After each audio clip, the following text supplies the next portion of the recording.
Standing at 107 Decatur Street, and if you look back here, you see the sign.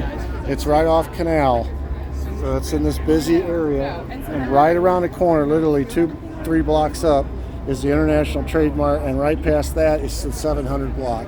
This is Carlos Bringier's store. I just told you the story of Carlos Bringuier. He owned this store, and this is where Oswald showed up on August 5th and 6th and volunteered to help him. Who was Bringuier?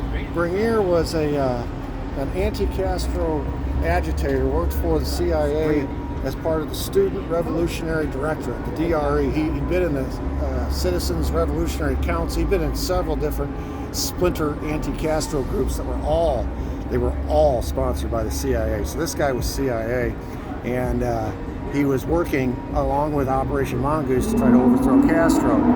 And all of a sudden, out of the blue, this guy off the street, Lee Harvey Oswald, appears in his doorway, and he offers to help in the cause. And as I told you, he was suspicious. He thought something about this guy isn't right. The next day, on the 6th, this was on the 5th when he first appeared. On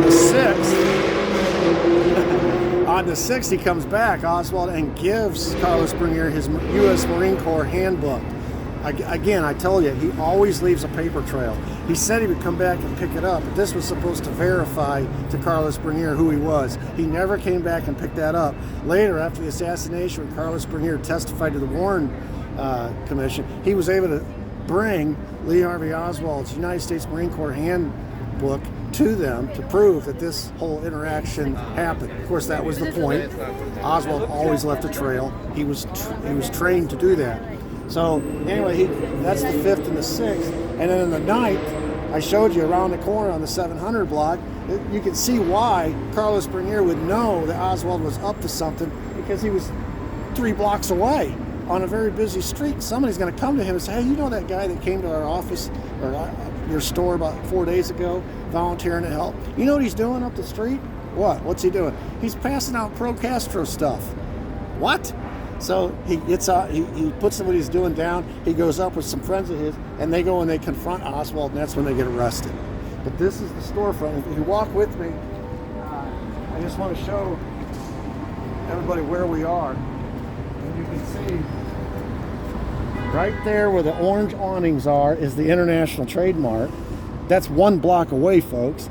And then if you just follow my finger, 2 blocks up is the 700 block, and right here is Carlos Bringuier's store. So far what we're learning is that everything Oswald is doing is within walking distance, because we are now right across the street is Magazine Street. If you follow Magazine Street up, you're back to where Oswald starts his day at the Riley Coffee Company and the Adrian Alda parking garage. So he's just walked in a big square. And he doesn't need a car. He doesn't need to ride a bus or a streetcar. He just walks where he needs to go. And of course, because it's right in the heart of the downtown where all the people are and all the publicity is, whatever he's doing is going to get a lot of attention. And that's the point. Okay.